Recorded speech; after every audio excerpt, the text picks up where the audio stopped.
రంగారెడ్డి, సూర్యాపేట, వికారాబాద్, మెదక్, నిజామాబాద్, భద్రాద్రి కొత్తగూడెం, ఖమ్మం, హైదరాబాద్ జిల్లాల్లో ఈరోజు కేబినెట్లో ఇంతకు ముందు చెప్పిన జిల్లాల్లో 21 కాన్స్టిట్యున్సీస్ లో సుమారు 20 నుంచి 25 ఎకరాల భూమిని ఇంటిగ్రేటెడ్ ఇంటర్నేషనల్ స్కూల్స్ కోసం అలొకేషన్ చేయటం కూడా జరిగిందని చెప్పడానికి సంతోషిస్తున్నాను.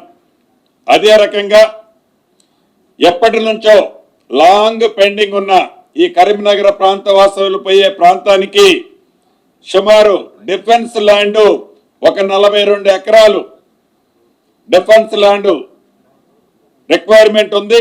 ఆ రోడ్లు వైడనింగ్ చేయడానికి, హై లెవెల్ కారిడార్లు ఏర్పాటు చేయడానికి, దానికి సంబంధించిన దాంట్లో డిఫెన్స్ ల్యాండ్ 42 ఎకరాలకు గాను దాని వాల్యుయేషన్ కంపేర్ చేస్తూ డిఫెన్స్ కి 153 ఎకరాలు కూడా అలాట్ చేసి ఆ 42 ఎకరాలని రాష్ట్ర ప్రభుత్వం జిహెచ్ఎంసీ వారు హ్యాండ్ ఓవర్ చేసుకునే అంశాన్ని కూడా కేబినెట్ ఈరోజు ఆమోదించడం జరిగింది.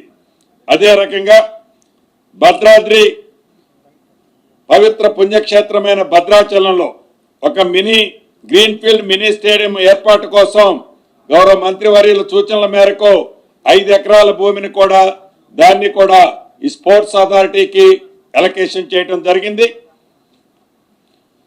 ప్రధానంగా హిందువులు ప్రతి ఒక్కరూ దైవంగా పూజించే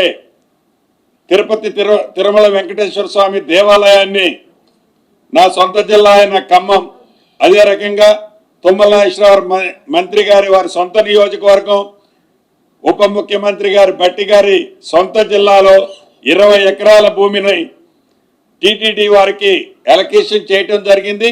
అక్కడ పవిత్ర వెంకటేశ్వర స్వామి దేవాలయాన్ని టీటీడీ వారి సొంత నిధులతో ఒక స్టేడియంతో పాటు ఒక ఫంక్షన్ హాల్తో పాటు అద్భుతమైన టెంపుల్ని నిర్మిస్తారని వారి బోర్డులో ఆమోదించుకోవడం జరిగింది.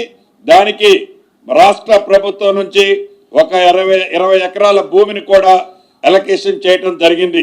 ఏదైతే ఈనాడు ప్రపంచవ్యాప్తంగా దేశవ్యాప్తంగా ఈ డేటా సెంటర్ల కాన్సెప్ట్ వచ్చింది. ఈ డేటా సెంటర్ల కాన్సెప్ట్కు సంబంధించింది గ్రీన్ ఎనర్జీ పాలసీని ఒకదాన్ని ఈరోజు రాష్ట్ర కేబినెట్ ఆమోదించడం జరిగింది.